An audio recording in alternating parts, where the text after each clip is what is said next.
Plug in a Hyundai EV and the extraordinary happens. From the charge time and range in the Ioniq 5 and 6 to the adventurous spirit of the Kona Electric to the 601 horsepower Ioniq 5N. Hyundai EVs make the extraordinary electrifying. There's joy in every journey. EPA estimated 303-mile driving range for 2024 Ioniq 5 SE SEL Limited rear-wheel drive and 361-mile driving range for 2024 Ioniq 6 SE long-range rear-wheel drive with fully charged battery. Actual range may vary. Visit HyundaiUSA.com or call 562-314-4603 for more details. Grumpy Old Geeks, a weekly talk show hosted by Brian Schulmeister and Jason DeFilippo, discussing the finer points of what went wrong on the internet and who's to blame.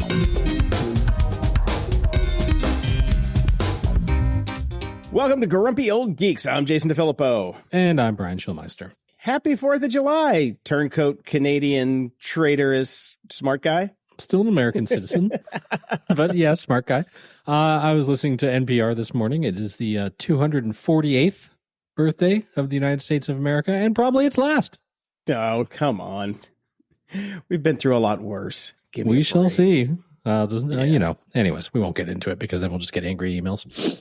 Yeah, that's about it. Nobody listens anymore. So anybody that's angry they're not listening anymore. They all That's left. true. All right. Anyways, happy 4th of July. I hope you had, well, not hot dogs because those are bad for you. Whatever you do. We had gumbo. Oh, that's nice. Actually. Yeah. Go for some gumbo. All right. Well, we got a little follow-up about some of the stories that we've talked about in the last couple of weeks. One of them being Perplexity AI and many other AI companies, although Perplexity seems to be getting all the bad press. Yeah.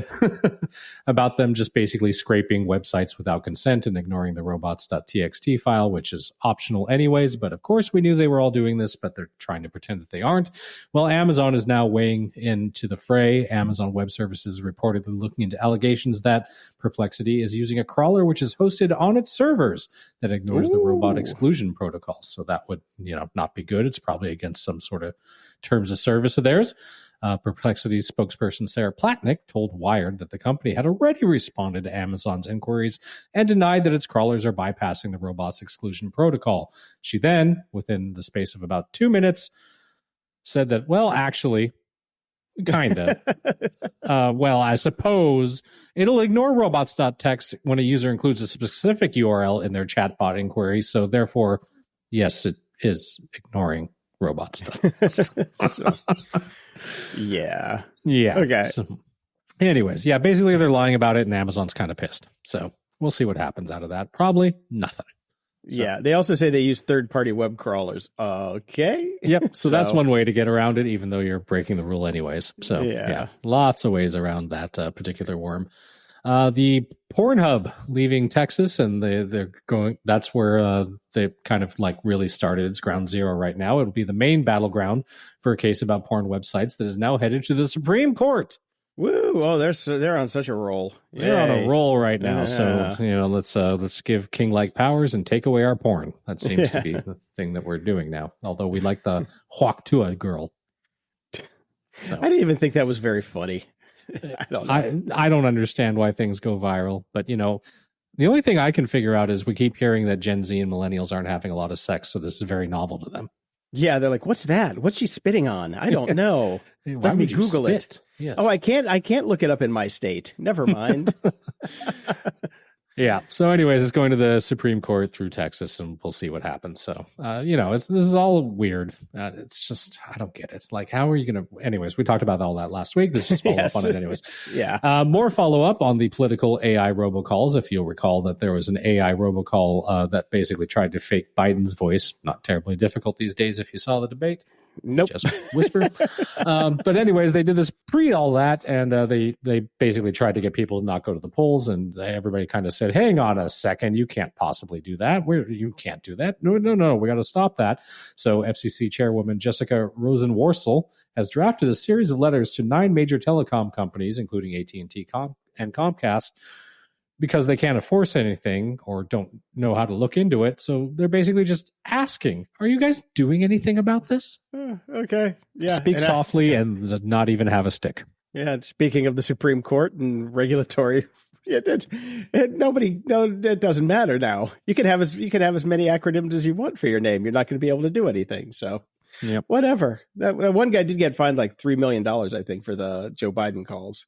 It was some obscene amount of money. It was a lot. What? So hopefully that'll kind of stop it. But obviously there are no protocols in place. There are no regulations in place. We're all on the honor system and nobody has any honor. Yeah, there was that whole shaken and stirred thing that was going on, but I don't think that went anywhere. I know. All I know is I get a lot of spam calls, and there's no mechanism in my phone to say, hey, if this comes from quote unquote spam caller, just don't ring my phone. Right. I don't know why that is not a feature yet. Maybe in iOS 24 I'll get it, but I'm sure it's an Android.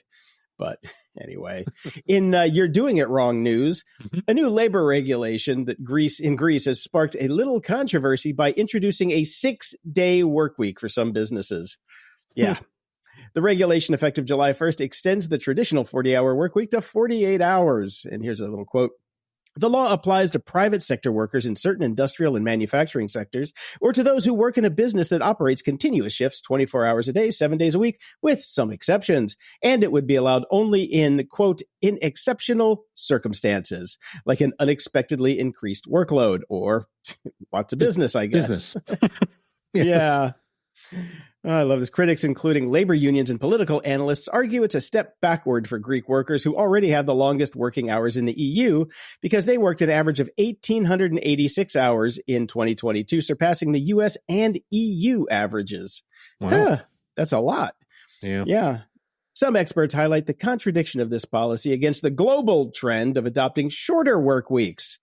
A report by think tank Autonomy found that companies involved in a 4-day workweek trial reported positive outcomes, with many making the policy permanent, which you have discovered many, many times. So what's going on, Greece? Well, Greece is in trouble. They've been in economic trouble for a long time, and I guess this is some last-ditch attempt. Maybe this will work. They're throwing stuff at the wall and just seeing if anything sticks at this point, I think. Yeah, but you would think they would go with the one thing that has been proven to increase productivity and not go with the thing that is proven not to.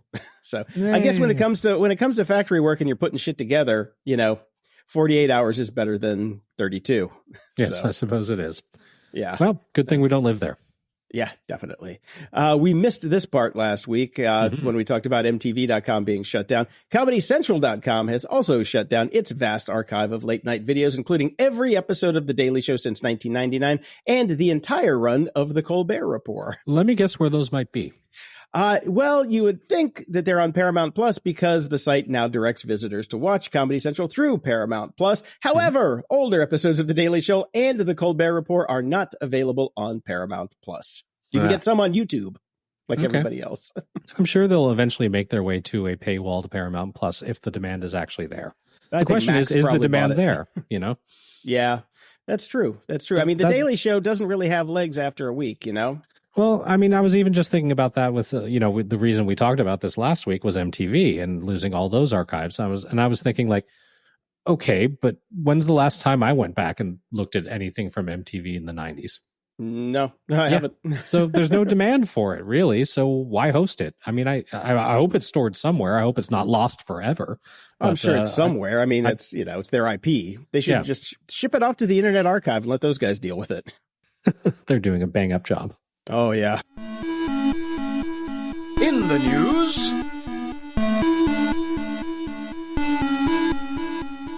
hat tip to Barrett on this one.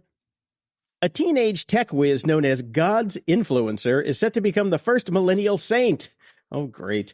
Carlo Acutis, who died at 15 in 2006, has long been called the patron saint of the internet. By who, I would like to know? Jeshua. The Vatican approved his canonization likely in 2025. Acutis, a devout Catholic, created a popular website cataloging Eucharistic miracles worldwide. Okay, he was credited with 2 healing miracles after his death. Good for him. Known for his compassion and tech skills, he must have been a cron job. Miracles on cron job. Known for his compassion and tech skills, he used the internet to spread his faith, and his beatification in 2020 drew over 41,000 visitors despite COVID-19 restrictions because some of his fans were just dying to meet him sooner than later. Yeah, not bad. We'll see how that one goes, Carlos. I mean, good on the church for being modern, I guess. God's influencer. Great. Mm-hmm. And here's the problem with God's influencer. Influencers aren't becoming famous like they used to, says Stephanie McNeil over at Glamour. Yeah. Yeah. Well, we've hit peak influencer. Here's what influencers have to do to get famous now. They have to die. Perfect. Unlike the rapid rise of influencers such as Charlie D'Amelio and Emma Chamberlain, the past year has seen a slowdown in breakout internet stars. Because despite many creators having massive followings and lucrative brand deals, few have recently reached mainstream celebrity status, except Haktua Girl, apparently. Yeah, they're saying factors like engagement rates and niche audiences are now more critical than follower counts, making it harder for influencers to capture widespread attention. This would be because advertisers actually looked at sell-through rates and figured, oh, bots. Yes, bots everywhere. And so what? Who cares? You're a bot. I'm a bot. Everybody's a bot. Yeah. So they're saying the landscape is changing with audiences craving authenticity and transparency. Okay. Aspiring influencers are advised to focus on building deep connections with their audience over time rather than chasing fleeting viral moments. The shift suggests that while internet fame isn't dead, it requires more dedication and a long-term strategy. They also suggest actually doing something or having a real skill instead of just being famous. That would be impressive. And one can argue that Haktua does have a skill. Yes, she does. So we'll see what happens there. Yeah. Anyways, you can now ask YouTube to take down AI-generated content that looks or sounds like you. YouTube has explained that the content must be uniquely identifiable, which it elaborates on as having enough information that allows others to recognize you. It adds that it will consider several factors, such as whether the content is satire or parody, or if it includes a public figure engaged in sensitive activity. YouTube is only accepting first-party claims, with a few exceptions for people without internet access, vulnerable individuals, minors, or deceased people. Other than that, YouTube will not accept third parties to submit claims on behalf of others. After filing a request, the content in question won't be immediately taken down because, of course, it won't. The uploader will have 48 hours to act upon the removal request, and during this time, they can trim or blur the content or remove the video entirely themselves. YouTube states that making a video private is not an acceptable action, and if the uploader fails to take action within 48 hours, the complaint will be passed on to YouTube for review, where it will be fired in that cylinder thing in the corner. Yeah, that's it. Yeah. Same shit, different day. Yes. Okay. And Cloudflare is also wading into the AI website scraping thing. They've released a new free tool that prevents AI companies' bots from scraping its clients' websites for content to train their large language models, at least for the next 5 minutes until they figure out a way around it. Well, see, that's the great thing about Cloudflare is they are the gatekeeper for many, many things. Many people have been kicked off the internet because Cloudflare got butthurt. So they're making this tool available to their entire customer base, including those on free plans. This feature will automatically be updated over time as we see new fingerprints of offending bots we identify as widely scraping the web for modal training. So good. This might actually do something. All right. We'll see how it goes. See. And in other unsurprising news about AI, Google's greenhouse gas emissions have climbed by nearly 50% in the last 5 years. Yeah. I have some thoughts on this. Tell me what the article says, Brian. It's a report which Google releases annually, shows the company's progress towards meeting its self-proclaimed objective of becoming carbon neutral by 2030. Obviously, that arrow went the wrong direction the last 5 years because they've gotten worse, not better. The result is primarily due to increases in data center energy consumption and supply chain emissions, said Google in the report. As we further integrate AI into our products, everybody should note, not anything that any of us are asking for. Reducing emissions may be challenging due to increasing energy demands associated with the expected increases in our technical infrastructure investment. Analysts at Bernstein said the AI will double the rate of U.S. electricity demand growth, and total consumption could outstrip current supply within the next 2 years, according to the Financial Times. Google's report said the company's data centers were using way more water than before to stay cool as a result of expanded AI workloads. Some of those workloads so far have involved Google search, suggesting that people eat rocks and put glue on their pizza to prevent the cheese from falling off, as well as Gemini, the company's AI-powered chatbot generating images of ethnically diverse Nazis. Yeah, so this is the funny thing about this, and I was thinking about this today on my walk. You know, we've got all of this going on with AI, and everybody's all about the AI. Everybody's using it because nobody knows what it is and all this other. I want to play with ChatGPT, blah, blah, blah. It's going to take my job. I better learn how to use it. Da, da, da, da, da, da, da. Plus all the nefarious uses we'll talk about in a little bit. But the thing is, there were so many reports about how the world was going to fall into a giant black hole of energy consumption when Bitcoin was doing its thing. Mm-hmm. The AI told Bitcoin, hold my beer, you know? This is so much worse than Bitcoin ever was. And Bitcoin has not gone away, let it be noted. So we've got Bitcoin going. Now we've got this stuff going. And I love that that Google basically said, oh, but don't worry, we're still going to meet our goal. We just have no idea how. No idea how. We're waiting for the AI to tell us how it's going to happen. Exactly. Well, I mean, you do have to say Bitcoin probably has gone down a little bit because of all the bit bros have moved over to become AI bros. True. You know? True. But it's not like it went away. So, you know, we still have a lingering issue down below. Yeah. So lingering issue down below. It sounds like you need a salve for that. So speaking of more news, a new research paper from Google highlights the potential dangers of generative AI, warning it could distort collective understanding of socio-political reality or scientific consensus. Great. Yeah, I'm still, at this point, I don't know how many fingers a human is supposed to have. Yeah, well, the paper, Generative AI Misuse, a Taxonomy of Tactics and Insights from Real-World Data, examines about 200 incidents of AI misuse between January 2023 and March 24. Unlike warnings about the existential risks of AI from people like Sam Altman and twat blossoms like Elon Musk, Google's research focuses on current and escalating harms, such as flooding the internet with AI-generated text, audio, images, and video. Mm-hmm. Yeah, basically what they're saying is that most AI misuse involves exploiting system capabilities rather than direct attacks on AI models themselves. The widespread availability and hyperrealism of AI outputs have led to new forms of misuse that blur the lines between authentic and deceptive content. Great. Often without violating content policies, they go on to say. They say examples include creating non-consensual intimate images and impersonating others, which users achieve without hacking the tools. So, but what they're not mentioning in this entire piece is that Google itself is a maker of the fucking tools that are leading to the imminent rise of the problem they're paying to have studied. This is, we're going to use all the energy. We're going to destroy the internet, which we need to do our jobs, and I just don't know anymore, Brian. I just don't know. I think we've not known for quite some time. We saw this coming, and now we're here. So what are we going to do? Yeah, I mean, God, we need a smaller bandwagon is what we need. Because we just seem to be making bigger bandwagons for everyone to jump onto. That's really it. Yeah. So anyway, I've got a new one for the study for them. Researchers have created a computer virus that uses ChatGPT to disguise and spread itself, which is a synthetic cancer virus, which they're calling it, alters its own code to evade detection and propagates through AI-generated emails that mimic human writing. Oh, great. Yeah, developed by computer science grad student David Zolikofer and AI malware researcher Ben Zimmerman, the virus attaches to emails, rewriting itself to avoid antivirus scans. Great. Once it infects a system, it uses Outlook to send contextually relevant replies, including itself as an attachment. Now, the polymorphic and metamorphic malware are real motherfuckers already. And when you couple that with a human-sounding chatbot, you can cause some serious damage.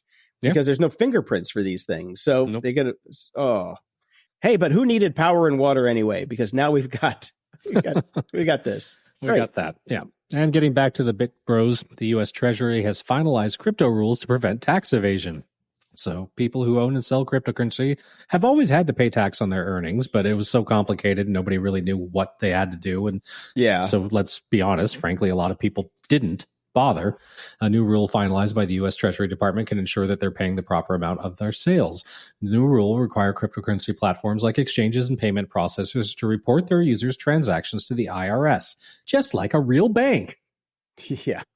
According to the Wall Street Journal, authorities are hoping that measure can deter tax evasion, seeing as the IRS would know exactly how much a taxpayer should owe. At the same time, the rule will make it easier for people to declare their earnings because their brokers will now have to provide them with a 1099 form. Okay. Perfect. That's the way it should be. Mm-hmm.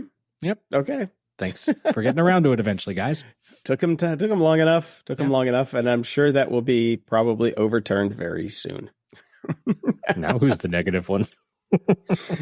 In a tale of extreme brand loyalty, a Tesla mega fan known as Lamar MK got 2 Cybertrucks. both of which turned out to be complete lemons. Now, that's not the story, but the first Cybertruck broke down after just 2 weeks, displaying a barrage of error messages and just basically getting him stuck all the time. So despite months of service center issues, he bitched and moaned about it, and Tesla sent him a brand new one. Okay. It was even wrapped in blue plastic. It was purdy. Tesla CEO promised to resolve the issues and all of this stuff, but the nice brand new one also broke down almost immediately. And basically, he plugged in the charging cable and it would not disengage, which means he couldn't go anywhere. So what the Tesla techs actually had to do was drill into the truck to disengage the cable. Well, that sounds like they built that well. This guy is still a Tesla fan, a huge Tesla fan. So all I got to say is we seriously need more GOG fans like this guy, because I bet that Cybertruck could go rogue, run over his entire family. He would just crack a beer and take it to the shop and say, "Can you clean the blood off?" Tesla forever. Great. Yeah. I mean, Tesla fans are nuts. They are. Yeah. Well, here's some more Tesla news. Tesla full self-driving is a bad thing for getting public buy-in for autonomous driving tech, says a rival engineer. So this is from a recent event in Melbourne. Jochen Haab, head of Mercedes-Benz's autonomous driving program, expressed concerns over car manufacturers like Tesla over-promising on self-driving technology. He emphasized a cautious, step-by-step approach to build trust and confidence in autonomous vehicles. Haab warned that unrealistic promises could erode public trust if the technology underperforms. Too late. See, you're not from America, because in America we drive fast and break things and kill people. That's what we do. So this was an Australian conference, and apparently Tesla's full self-driving beta is not allowed on the roads in Australia right now. So it shouldn't be on the road anywhere. It's not self-driving. It's not. So yeah. Tesla has also, they finally listened to our show after how many years? Tesla has now applied for a new patent that would automate at least part of the sanitization of its self-driving vehicles. The patent is called Controlling Environmental Conditions in Enclosed Spaces.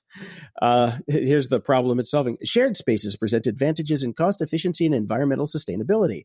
For example, an automobile providing transportation throughout the day for multiple persons provides lower transportation costs and environmental footprint than an automobile used by only one person for personal commute. However, shared spaces have a disadvantage of facilitating indirect transmission of communicable diseases through contaminated air or surfaces.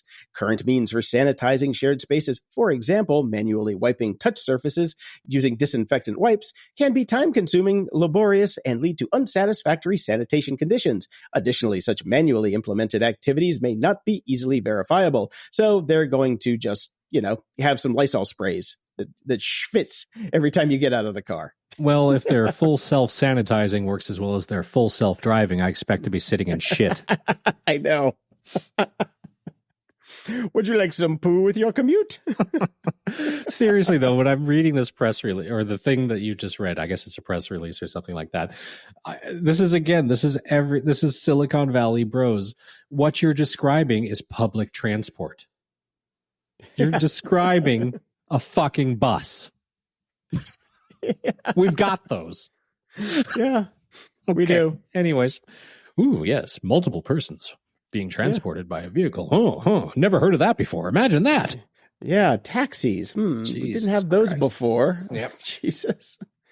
All right. Here's a fun. In Florida news, a man named Wynn was arrested after shooting down a Walmart delivery drone. According to the arrest affidavit, Wynn, suspecting the drone was surveilling him, retrieved a gun and fired a shot, striking the drone. The sheriff's deputy on the scene informed Wynn that he had hit the Walmart drone, to which Wynn responded in disbelief. "I hit it." Never has somebody been named so incorrectly. Yeah, no shit. The drone returned to a nearby Walmart with a bullet hole in its payload area. Now Wynn faces 3 charges, including shooting at an aircraft. What Wynn did not take into account is, despite the FAA's clear stance since 2016 that shooting at drones is a felony punishable by up to 20 years in prison, some gun owners remain unaware.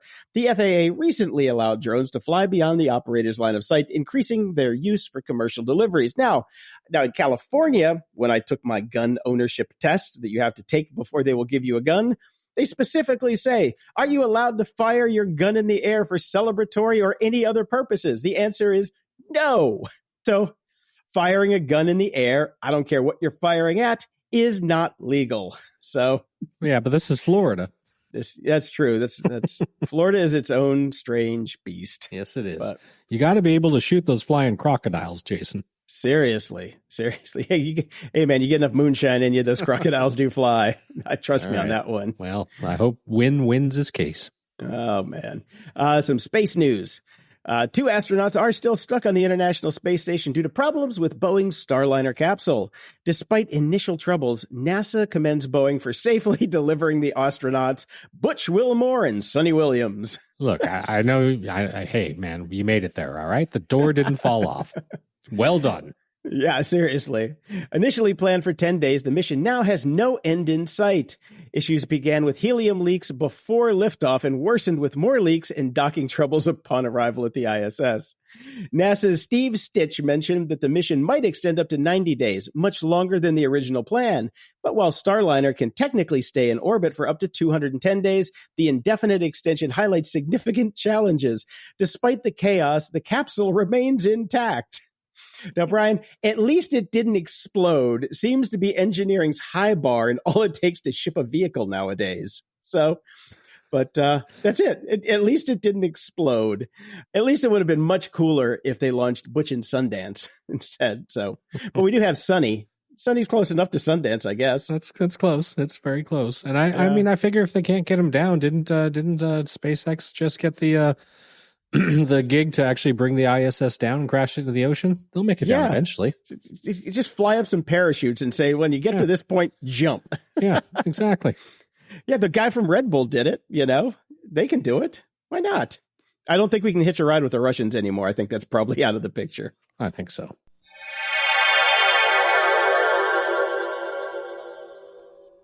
Today's episode is sponsored by Private Internet Access, America's #1 virtual private network, also known as a VPN. Even if you use incognito mode, your internet service provider is storing your browsing data and many times even selling it. But Private Internet Access, or PIA, can help. PIA encrypts and reroutes your internet traffic through one of its own servers, hiding your data from your internet service provider or network admin. And with servers in over 75 countries, you can get unrestricted access to geo-block content around the world. PIA comes with an easy-to-use app and browser extensions for all devices, a rock-solid privacy policy, open-source security, advanced customization settings, and it was just ranked the fastest VPN in the world by PC Mag. If you sign up with PIA right now, you can take advantage of a special deal only for GOG listeners. By using our link, gog.show/VPN, you can get complete digital privacy for less than $2 a month and 4 extra months for free, which means only $1.98 a month and up to 83% off. That's so much more inexpensive than virtually every other VPN on the market. And if you get it right now, you can take PIA's 30-day risk-free challenge. You can try it out for 30 days and see if you like it. If not, just return it for a full refund. So go to gog.show/VPN and try out the best VPN on the planet completely risk-free. That's gog.show/VPN. Listening on Audible helps your imagination soar. Whether you listen to stories, motivation, expert advice, any genre you love, Audible makes it easy to be inspired and entertained as part of your everyday routine. Listening can lead to positive change in your mood, your habits, and ultimately, your overall well-being. As an Audible member, you choose one title a month to keep from their ever-growing catalog. Explore themes of friendship, loss, and hope with Remarkably Bright Creatures by Shelby Van Pelt. It's a unique story about an otherworldly friendship between a widow and a giant Pacific octopus. New members can try Audible free for 30 days. Visit audible.com/imagine or text IMAGINE to 500-500. That's audible.com/imagine or text IMAGINE to 500-500. Worried about letting someone else pick out the perfect avocado for your perfect impress them on the third date guacamole? Well, good thing Instacart shoppers are as picky as you are. They find ripe avocados like it's their guac on the line. They are milk expiration date detectives. They bag eggs like the 12 precious pieces of cargo they are. So let Instacart shoppers overthink your groceries so that you can overthink what you'll wear on that third date. Download the Instacart app today to get free delivery on your first 3 orders, while supplies last. Minimum $10 per order. Additional terms apply.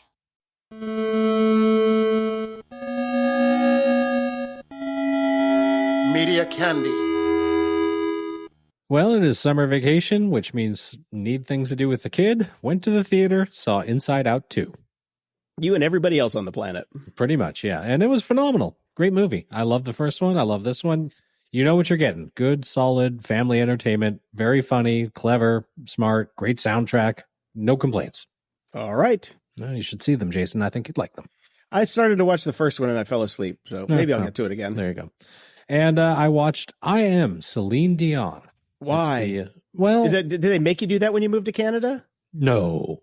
Okay, just wondering. No. I mean, my wife is interested. It's a music industry thing. She's got this all kinds of weird health problems, and this is kind of her swan song goodbye. And it was really kind of heartfelt and interesting. I mean, I can't stand her music, but my God, she can sing. Her voice is stunning, and to lose all that talent has just got to be heartbreaking. And it was a pretty heartbreaking documentary. It's well worth a watch, even if you don't like her music, which I do not. So I don't like it either, but I'm also not into downers right now. So okay. Well, when you're ready for a downer. Yeah, when The Boys is over, then I'll switch back to that. So, yeah. The Mole season 2 is back on Netflix, and I'm very excited about it. Except they changed the host, which is a real bummer for me because I thought the first host was very cute. Ari Shapiro is the new host. He's doing a good job, though. Is he cute? If you're into that sort of thing, I'm not into boys, so I don't know. But he's a good host. And it's a fun show. They're doing a good job this season. It's all in Malaysia, which is kind of neat. And they're doing 3 drops. The first 5 are out. 3 come out tomorrow on Friday, and 2 more on July 12th. So short run, but I'm digging it. I'm really digging it. And this week, Beverly Hills Cop Axel F came out because they did not want to be out-sequeled by Inside Out 2. I watched it this afternoon because it's the 4th of July. And what are you going to do besides watch a Beverly Hills Cop movie? Yeah, go in with low expectations, and it's quite fun. Okay. That's it. If you've seen the Beverly Hills Cop movies, which probably everybody has, it is a Beverly Hills Cop movie with lots of throwbacks and an unaging Eddie Murphy. He still looks great. I don't know. Everybody else looks like, hammered shit, but Judge Reinhold ain't holding up much. But yeah, I saw some of the stills from that, and I was like, "That's Judge Reinhold." Oh my God. Yeah, Balky's back in this one too, so that was fun. Cool. I'll have to watch it. I did love the originals when they came out 75 years ago. Yeah, it's better than number 3, so there you go. Okay. I didn't even remember there was a 3. I do remember 2. That's why it's better than number 3. Okay, so, fair enough. The Acolyte episode 7 has dropped. Did you get a peek? I did. I watched it. It was very good. Yeah, I thought it was good. I think they're moving the story along. I'm very intrigued by it. I like what they're doing. I've got no complaints. Yeah, and it came out that this is the second highest numbers, I guess, viewership numbers for any of the Star Wars things that Disney has put out lately, all the series, besides Obi-Wan. Yeah, right after Obi-Wan, right? Yeah, right up at the top. Yeah, and I was reading an article about it, and I thought this was going to be a one-off, just one season, but apparently it's not. There's going to be more. So, oh, good. Yeah, because I'm liking it. Yeah, they definitely have room for recasting everybody. Fresh slate. Yeah, seriously. Where's the next batch of Jedi this guy can kill? If you've got a couple extra bucks lying around, Brian, I know you're unemployed, much like me, so I don't think we'll be buying this one. But Carrie Fisher's Princess Leia production bikini is up for sale at auction. Starting bid $30,000. Yeah, see, the thing for me is not so much the bikini as what was in it. What was in it, exactly. Yeah, so, yeah, I'll pass on that. That would just be creepy if an old guy like us were buying old used bikinis. That's kind of gross. Well, that is part of the creator economy these days, Jason. I was going to say, yeah, OnlyFans is right around the corner if you need that kind of thing. Yeah, I mean, it's a cool little piece of memorabilia, but yeah, I can't see myself. No. Yeah. Well, in media bankruptcy news, Chicken Soup for the Soul Entertainment, which required the movie rental service Redbox. Remember those things sitting around everywhere where you could actually get a physical DVD? And then they were still sitting out there like 20 years later, and then the payphone next to it went away, but that Redbox was still sitting there. Well, they filed for Chapter 11 bankruptcy protection because basically it's a dead business. The company recently disclosed net losses of $636.6 million for 2023 in an SEC filing, and Deadline reported just a few days ago that it suspended medical benefits and missed payroll, leaving employees without their paychecks for over a week already. Oops. Now, obviously, this isn't just Redbox; it's the old chicken soup for the soul entertainment, which they've got all kinds of other stuff. They've got the books. They owned Crackle. They owned some other film and TV brands and all that sort of stuff. So, but not for much longer. Yeah, they should read some of their self-help books. It's all might help them out. See, they needed to read business books, not self-help books. That was the problem. That's true. They needed to read Accounting for Dummies, different franchise. Now, in Yay Canada news, in a landmark ruling, the Supreme Court of Canada has denied Voltage Holdings, one of the biggest copyright trolls in Canada, their appeal to hold internet bill payers liable for piracy without direct evidence. This is cool. Voltage, known for their aggressive anti-piracy tactics, targeted 30 alleged infringers of the 2017 movie Revolt, based solely on their IP addresses. The Canadian Internet Policy and Public Interest Clinic, say that 5 times fast, CIPIC intervened, emphasizing the lack of evidence linking the account holders to the actual infringers. Both the federal court and the Federal Court of Appeal ruled that mere association with an IP address is insufficient for liability, as it should be. So this decision reinforces that internet subscribers are not required to police their connections for piracy, setting a significant precedent for copyright enforcement in Canada. So, Brian, get your ass to Sweden. Well, I mean, it's kind of weird because it is a problem here. Like, I've never the whole IPTV pirate sticks are massive here on a scale I've never seen in the US. Like, really? Probably because there's so many immigrants here. And there's like, if you wanted to watch Chinese programming or Indian programming or African programming, you can't unless you've got one of these, which is why they sell a lot of them. They're everywhere. So there's a lot of piracy going on in Canada. It's practically Sweden here. Okay. Well, last thing I have is I have a video by this kid, Drew Gooden, who I'd never heard of before. And it's called AI is Ruining the Internet. And I don't know who he is, but he's pretty fucking spot on. It's time well spent. And if you don't listen to our show every week, but he's pretty funny. I like him. I might have to check out some more of his stuff. But cool. Yeah, it's a really good take on how AI is ruining the internet, which we talk about every week now, unfortunately. Since Bitcoin is no longer a thing. We sure do. And I'm halfway through my AI course, which is giving me pretty much like a really good look into how all this has been warped into bullshit. So okay, good. There's a real nugget in there, but it's basically just for manufacturing and basic task. That's it. But that's it. Not all the stuff that we're using it for. Like, not the generative stuff. No, generative stuff is useless. It's useful in some applications, like show notes for this show. It's fantastic for that. Very limited applications. Certainly not worth the hype or the money being spent on it. Okay. I'm going to hold you to that when you're done. Let us know. Have you been following your EULA for life? Yes. So good. Ups and doodads. Well, all I can say is I think we've been saying since day one, thank God we grew up when there weren't any cell phones and all the stupid shit that we did wasn't documented. And Jason, thank God we used to get drunk at bars before these fucking morons in San Francisco came out with this app. Seriously. A weird new app lets San Francisco residents monitor local bars via live video feed to see what's happening there and to check out how busy the venues are. That is the promise of this app. Tonight, which launched earlier this year, uses a network of cameras at various Bay Area establishments to provide remote insights into what's happening at those locations. This all-in-one app for managing, promoting, and discovering nightlife, according to the app's website. On its app page, meanwhile, the program encourages users to scroll through its discovery page where you can watch people getting drunk in bars without their permission. Yeah, that's a big thing. Also, you can find out when your girlfriend said that she's not going out and she's going to go spend time with her girlfriends. You can troll all the watering holes, stalking like a crazy person. Yes, this is a very bad idea. And the bars that decided to put this up obviously do not have lawyers involved in any way, shape, or form. So far, the app only has contracts with 5 to 8 venues, the San Francisco standard writes. This app got me laid, said one 5-star review on the Apple App Store. Best way to buy tickets for events. Tonight is the truth and the future, the horny user wrote. Not everybody is obviously so stoked. Local bar patrons have predictably been a bit upset and creeped out even by an app that remotely monitors them and streams their drunken revelry to an unknown amount of strangers on the internet. So, yeah, the guy who got laid, I would like to know, was it consensual? Probably. If you define got laid by I watched a chick in a bar and masturbated at home to it, then I suppose that's true. Yeah. So yeah, I don't expect this company to be around too much longer.